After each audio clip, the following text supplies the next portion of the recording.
I'm Christina. Sitting in my glass-walled office, I'm holding an advanced copy of Forbes with my name boldly printed across the cover. Christina, founder of CyberShield Systems, self-made cybersecurity billionaire. My phone buzzes nonstop, and it's my aunt's name flashing on the screen. I watch it ring, and then let it go to voicemail, memories of the past flooding back. I grew up in a well-off family in Miami. My uncle, Richard, was a prominent lawyer, and my aunt, Helen, was a socialite.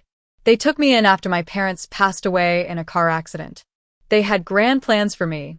I was supposed to follow in the family's footsteps, study law at Harvard, and become a respected attorney. There was also an engagement arranged with Daniel, the son of my uncle's business partner.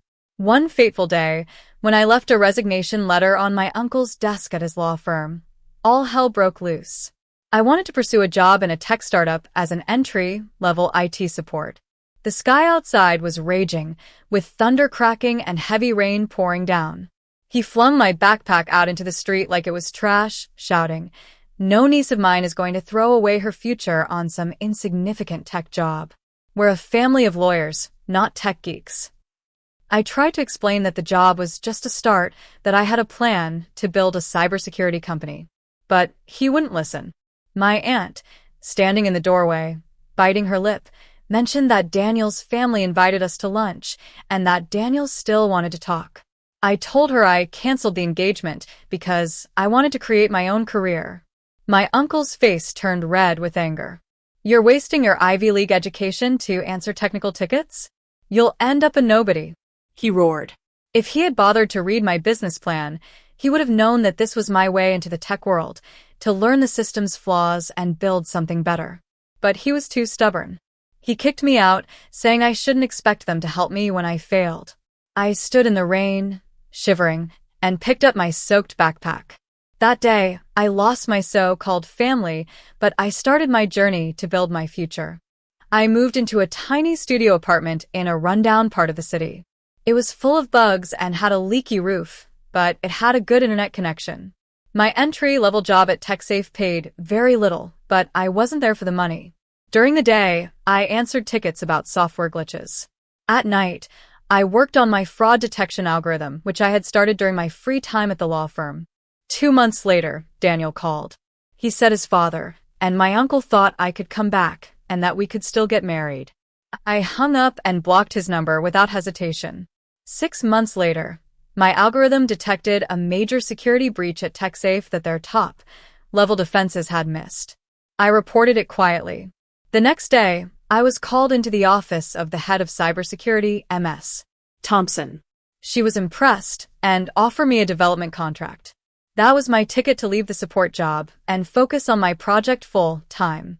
I sent an email to my uncle and aunt, telling them I wasn't coming back.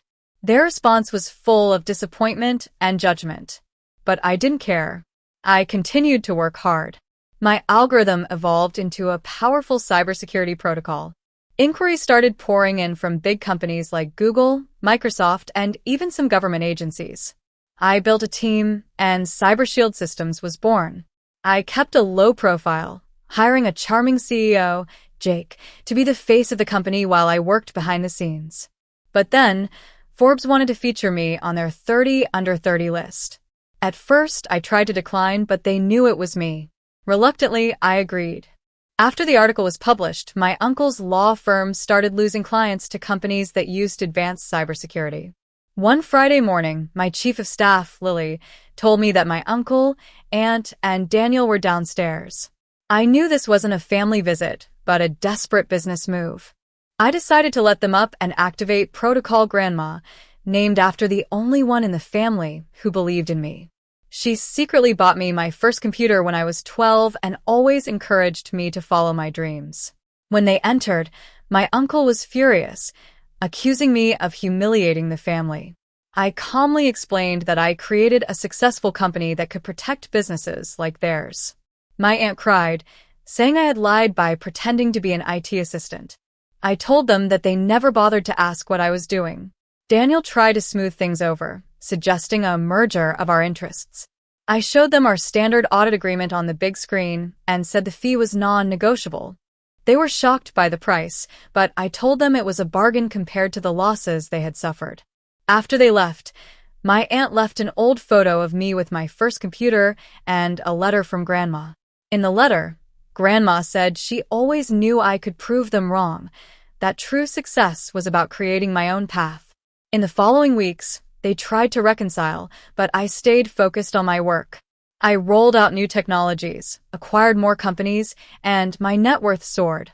On Grandma's birthday, I visited her grave, placing a copy of the Forbes article and a bouquet of flowers. At the grave, my aunt came to me and gave me the letter and another photo. Looking at my aunt, I saw the regret in her eyes. I told her I had a board meeting soon, but maybe we could have coffee next week. It wasn't forgiveness yet, but it could be the start of something new. My phone buzzes again. Lily tells me that my uncle's firm passed the audit. I glance at the wall with a photo of 12-year-old me, the Forbes cover, and Grandma's letter. I decide to add a clause. They have to update their firm's sign to show they're protected by cybershield systems. Because sometimes, success is about proving yourself right and finding your own way home, even if it takes a lot of hard work.